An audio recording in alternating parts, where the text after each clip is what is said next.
ನಮಸ್ಕಾರ. ಪ್ರಪಂಚದಲ್ಲಿ ನಮ್ಮ ಎದುರುಗಡೆಗೆ ಎಷ್ಟೊಂದು ಸುಂದರವಾದಂತಹ ವಿಷಯಗಳು ಇದ್ದರೂ ಕೂಡ ನಮ್ಮ ಮೇಲೆ ಪರಿಣಾಮ ಬೀರೋದು ನೆಗೆಟಿವ್ ಆಗಿರುವಂಥದ್ದು. ಯಾರಾದ್ರು ಮನೆಗೆ ಬೇಗ ಬರಲಿಲ್ಲ ಅಥವಾ ತಡ ಆಯಿತು, ಅವರು ಫೋನ್ಗೆ ಸಿಗಲಿಲ್ಲ ಅಂತಂದರೆ ಬರೋದೇ ಆಲೋಚನೆಗಳು ನೆಗೆಟಿವ್ ಆಗಿ.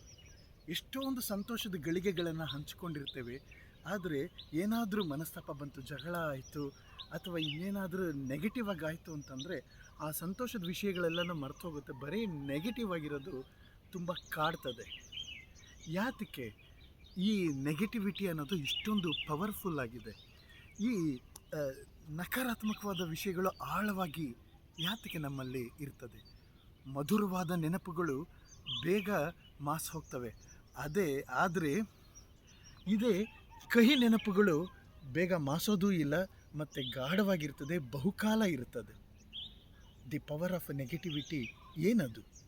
ನಿಜ ಹೇಳಬೇಕಂತಂದರೆ ನಮ್ಮ ಮೆದುಳು ರಚನೆಗೊಂಡಿರೋದೇ ಹಾಗೆ. ನೆಗೆಟಿವ್ ಎಕ್ಸ್ಪೀರಿಯನ್ಸ್ಗಳು ತುಂಬ ಸ್ಟ್ರಾಂಗ್ ಆಗಿರ್ತದೆ ಮತ್ತು ಅದು ನಮ್ಮಲ್ಲಿ ಸ್ಟ್ರೆಸ್ ಹಾರ್ಮೋನ್ಸ್, ಕಾರ್ಟಿಸಲ್ ಮತ್ತು ಆಡ್ರಿನಲೈನ್ ಇದನ್ನು ರಿಲೀಸ್ ಮಾಡ್ತದೆ.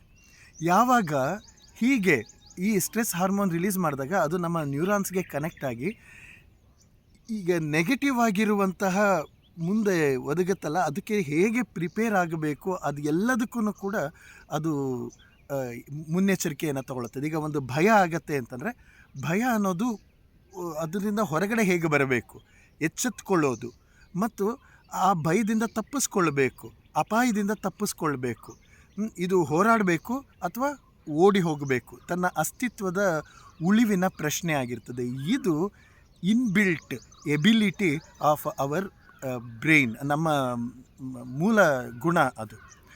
ಹಾಗಾಗಿ ಯಾವುದೇ ನೆಗೆಟಿವ್ ಎಕ್ಸ್ಪೀರಿಯನ್ಸ್ ಆದ್ರೂ ಕೂಡ ಒತ್ತಡದ ಹಾರ್ಮೋನುಗಳು ರಿಲೀಸ್ ಆಗ್ತದೆ ಮತ್ತು ಅದು ತುಂಬ ಪವರ್ಫುಲ್ ಆಗಿರ್ತದೆ. ಅದೇ ಬೇರೆ ಹಾರ್ಮೋನು ಲೈಕ್ ಸಂತೋಷ ಆದಾಗ ಇರುವಂಥ ಡೊಪಮೈನ್ ಅದೆಲ್ಲವೂ ಹಗುರಗೊಳಿಸ್ತದೆ, ರಿಲ್ಯಾಕ್ಸ್ ಮಾಡ್ತದೆ ಹೀಗೆಲ್ಲನು. ಹೀಗಾಗಿ ನಮ್ಮಲ್ಲಿ ನೆಗೆಟಿವ್ ಆಲೋಚನೆಗಳು ಅಥವಾ ನೆಗೆಟಿವ್ ಎಕ್ಸ್ಪೀರಿಯನ್ಸು ತುಂಬ ಸ್ಟ್ರಾಂಗ್ ಆಗಿ ಟ್ರಿಗರ್ ಮಾಡ್ತದೆ. ಇನ್ನೂ ಒಂದು, ನಮಗೆ ನಮ್ಮ ಪೂರ್ವಜರಿಂದ ಆ ಗುಣ ನಮ್ಮಲ್ಲಿ ಬಂದಿದೆ. ನಮ್ಮ ಆದಿಮ ಕಾಲದಲ್ಲಿದ್ದಂತಹ ನಮ್ಮ ಪೂರ್ವಜರು ತುಂಬ ಅನ್ಸರ್ಟೈನ್ ಕಂಡೀಷನಲ್ಲಿ ಬದುಕ್ತಾ ಇದ್ದರು. ಅವರ ಆಹಾರದ ವಿಷಯದಲ್ಲಿ ಅಥವಾ ಅವರ ರಕ್ಷಣೆಯ ವಿಷಯದಲ್ಲಿ ಅವರಿಗೆ ಸುರಕ್ಷತೆ ಇರಲಿಲ್ಲ. ಯಾವ ಪ್ರಾಣಿಗಳ ದಾಳಿ ಆಗ್ತದೋ ಅಥವಾ ಪ್ರಕೃತಿಯಲ್ಲಿ ಯಾವ ಹೆಚ್ಚು ಕಡಿಮೆಗಳಾಗುತ್ತೋ ಅಥವಾ ಯಾವ ಬುಡಕಟ್ಟಿನವರು ನಮ್ಮ ಮೇಲೆ ದಾಳಿ ಮಾಡ್ತಾರೋ, ಹೀಗೆ ಸದಾ ಅವರು ಎಚ್ಚರಿಕೆಯಿಂದ ಇರ್ತಿದ್ರು ಮತ್ತು ನೆಗೆಟಿವ್ನ ಬೇಗ ಸೆನ್ಸ್ ಮಾಡ್ತಾಯಿದ್ರು.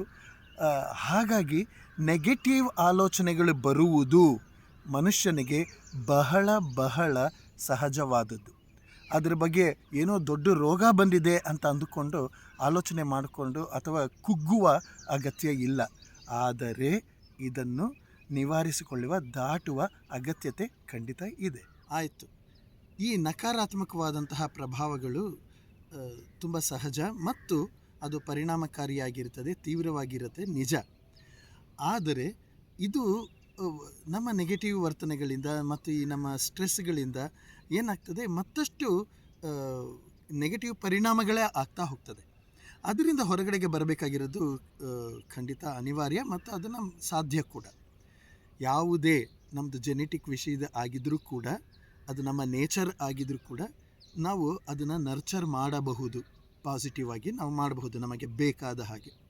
ಮೊಟ್ಟ ಮೊದಲನೇದಾಗಿ ಈ ನೆಗೆಟಿವ್ ಬಯಾಸ್ ಅಥವಾ ಈ ನೆಗೆಟಿವ್ ಸೈಕಲ್ನ ಬ್ರೇಕ್ ಮಾಡಬೇಕು ಅಂತಂದರೆ ನಾವು ಕೃತಜ್ಞತಾಪೂರ್ವಕವಾಗಿ ಇರುವುದನ್ನು ರೂಢಿ ಮಾಡಿಕೊಳ್ಳಬೇಕು. ಅಂತಂದರೆ we have to practise gratitude. ಯಾವ ಒಳ್ಳೆಯ ವಿಷಯಗಳು ಯಾವುದರಿಂದ ಆಗ್ತಾ ಇರ್ತದೆಯೋ ಆ ವಿಷಯಗಳಿಗೆ, ಪ್ರಸಂಗಗಳಿಗೆ, ವ್ಯಕ್ತಿಗಳಿಗೆ ಕೃತಜ್ಞತೆಯಿಂದ ಇರುವುದನ್ನು ನಾವು ಅಭ್ಯಾಸ ಮಾಡಿಕೊಳ್ಬೇಕು. ಪ್ರತಿಯೊಂದು ಕೂಡ ಇದು ಅಭ್ಯಾಸದ ವಿಷಯವೇ ಆಗಿರ್ತದೆ. ಎರಡನೆಯದು, ನಾವು ನಮ್ಮ ಜಾಗೃತಿ ಮನಸ್ಸು, ಪ್ರಜ್ಞಾವಂತಿಕೆಯ ಮನಸ್ಸು ಇರೋದರಿಂದ ಪ್ರಜ್ಞಾಪೂರ್ವಕವಾಗಿ ಅದನ್ನು ರೀಫ್ರೇಮ್ ಮಾಡಿಕೊಳ್ಬೇಕು. ನಮ್ಮ ಆಲೋಚನೆಗಳನ್ನು ರೀಫ್ರೇಮ್ ಮಾಡಿಕೊಳ್ಬೇಕು, ಕನ್ಸ್ಟ್ರಕ್ಟಿವ್ ಆಗಿ ರೀಫ್ರೇಮ್ ಮಾಡಿಕೊಳ್ಳುವ ರೂಢಿ ಮಾಡಿಕೊಳ್ಬೇಕು. Once again it is a matter of ರೂಢಿ. ಮತ್ತು ಈ ಈ ಸ್- ನೋಡಿ, ಕೋಪಿಸ್ಕೊಳ್ಳೋದು, ಬೇಜಾರು ಮಾಡ್ಕೊಳ್ಳೋದು, ಡಿಸ್ಟರ್ಬ್ ಆಗೋದು, ಆ, ಹೊಟ್ಟೆ ಕಿಚ್ಚು ಪಡೋದು, ಅಸೂಯೆ ಪಡೋದು ಎಲ್ಲವೂ ಯಾವುದೇ ನೆಗೆಟಿವಿಟಿ ಇದೆಯೋ ಅದೆಲ್ಲವೂ ಕೂಡ ಅತ್ಯಂತ ಸಹಜ. ಉದಾರವಾಗಿರೋದು, ಕರುಣೆ ತೋರಿಸೋದು, ಒಬ್ಬರನ್ನ ಗೌರವಿಸುವುದು, ದಾಳಿ ಮಾಡದೇ ಇರೋದು, ಸಹನೆಯಿಂದ ಇರುವುದು, ಇವೆಲ್ಲವೂ ಲರ್ನ್ಡ್ ಥಿಂಗ್ಸ್, ಪ್ರಾಕ್ಟೀಸ್ಡ್. ಇದನ್ನೆಲ್ಲ ನಾವು ಪ್ರಾಕ್ಟೀಸ್ ಮಾಡಬೇಕು ತುಂಬ ತಾಳ್ಮೆಯಿಂದ.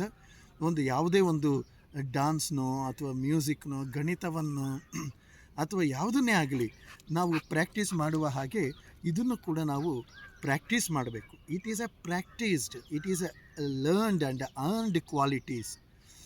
ಹಾಗಾಗಿ ನಾವು ಪ್ರಜ್ಞಾಪೂರ್ವಕವಾಗಿ ಈ ವಿಷಯಗಳನ್ನೆಲ್ಲ ಗಮನಿಸುವ ಮತ್ತು ವ್ಯವಧಾನವಾಗಿ ಇರುವುದು, ಸಾಕ್ಷಿ ಕರೆಸ್ಕೊಂಡು ಅದನ್ನು ಸಂಯಮದಿಂದ ಇರುವ ಇಂತಹ ವಿಷಯಗಳನ್ನು ಪ್ರಾಕ್ಟೀಸ್ ಮಾಡೋದನ್ನು ರೂಢಿ ಮಾಡಿಕೊಳ್ಬೇಕು. Thank you.